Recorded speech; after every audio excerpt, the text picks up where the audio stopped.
ハリーさん、はい。今日はですね、向き不向きについてちょっとお尋ねしたいんですけど、はい、僕はね思うんですよ、いつも思ってますね努力してもこう報われないみたいな話はよく聞くじゃないですか。でそこで考えたんですよ、もしかしたら向き不向きっていうのは、努力かける何かっていうことなんじゃないのかなと。で、適当な数字を今から当てますけど、その方が分かりやすいと思いますので、向いてる人っていうのは努力かける3なんじゃないのかなと。で向き不向きでもない人は努力かける2で、向いてない人、不向きな人っていうのは等倍かける1、これで表せれるんじゃないのかなと。例えば向いている人は1の努力で3できてしまうわけですよ。でも不向きな人は等倍ですから、努力は3しないといけないわけです。時間がそれぐらいかかる、努力量が。で向き不向きでもない人は2できてしまえる。同じ1っていう努力に対して123って分かれる。数は、数字は適当な数、今僕が勝手に考えてるだけなんで、向き不向きってもしかしたらこういうことなんじゃないのかなって思ったんですけど今日はそこについてお伺いさせてください。それではインタビュースタート。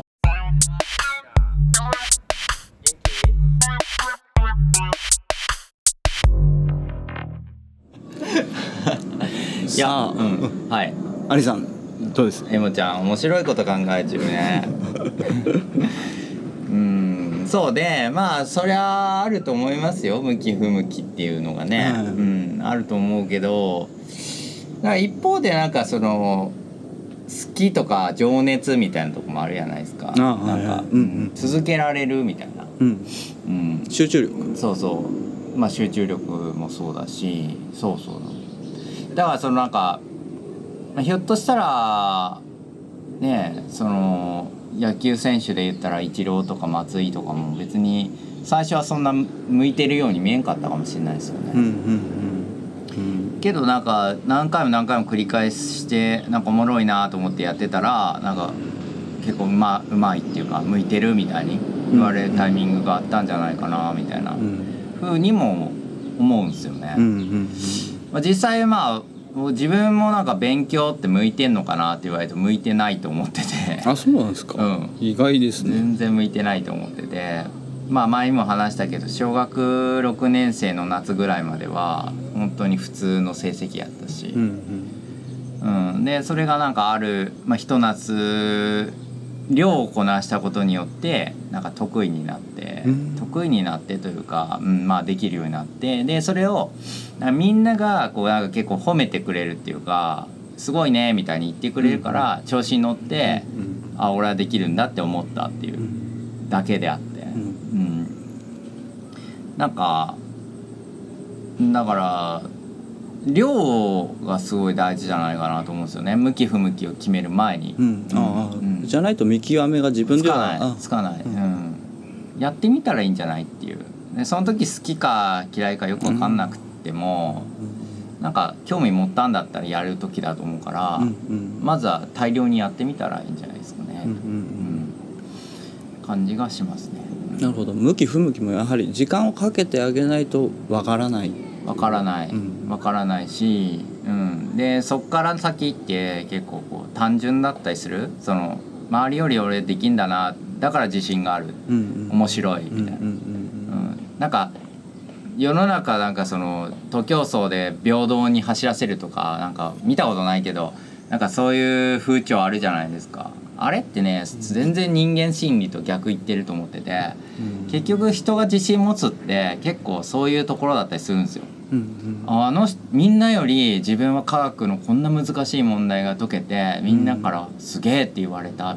みたいな、それ自分も小学校6年生の時あって、誇らしくて、それで好きになったりもっとやろうと思ったりとかってあったんですよね。だから僕はそういうの否定するのは良くないなと思ってて、得意だったりよくできるんだったらもう褒めてあげて、すごいねって言ってあげたら、どんどんそれにその方向に行くから、それがいいと思いますね。なるほど、あれですね、向き不向きより前向き。そうそうそううまいね。そうです。向き不向きより前向きなんですよ。東大法学部マジ物語。アリさん、そしたら受験勉強に関しては向き不向きってどういった見解ございます？そうだね。まあだからさっき量をこなしてみたらって言ったんだけど、だからそれにもやっぱ動機があるわけですよね、きっかけっていうか。だから勉強できてなんかこの人すごいなとかこの人かっこいいなって思ってそれでやるとかそういうのはあると思うんですけど、まあ一般的に世の中見てて思うのは、なんかエネルギー余っちゃってる人もうわーみたいなわーって駆け回りたくなっちゃうみたいな、そういうタイプはあんま向いてないよね。向いてないっていうか、そっちに行きづらいよね。そういう要素はやっぱあるんだと思う。だからさっきこのコーダーのおんちゃんが来て12年間朝のね公園の掃除したっておんちゃん来たんだけど、まあやっぱ悪ガキっていうか中学生多いっていうんだよね。なんかいろいろ壊したりとかね。だからそれはもう単純なんですよ。パワーが有り余ってる。でそれが学校に合ってない。やることと合ってない。だからそうだったらビジネスやればいいね。中学生中学生でも空き缶集めたりとかさ、なんかうなぎ釣ったりとかできるじゃん。そうですね。であと高知でよく聞くのはちっちゃい時に訪問販売させたとかね。そういう親いるんですよ。すごいいいと思う。だからいやお前らじゃあどうやって生きんのって言った時に、じゃあ俺はこうやって生きると。でそのためのなんか学びたいからじゃあやりやってそういう場があればそんなね壊したりねなんか燃やしたりしてる暇なんかないから。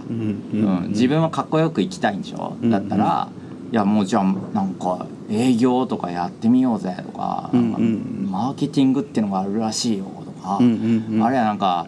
わかんないけど女にも出たいみたいなんで、じゃあこういう風に言ったらいいんじゃないみたいなとか、だ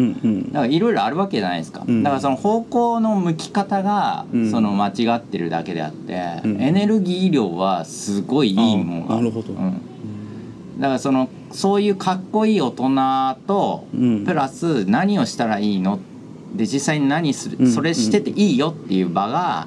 この青少年特に中学生とか、高校生ぐらいに足りないんだよね、日本は。まあだからそこの辺が保護者とか親のニーズとちょっとずれてる部分もあるんで、まあその辺もねなんか、最近は進み出してるじゃないですか。なんかいろんな、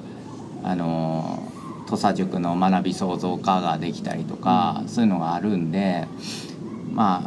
そういうのに生かせたらいいと思うんですよね。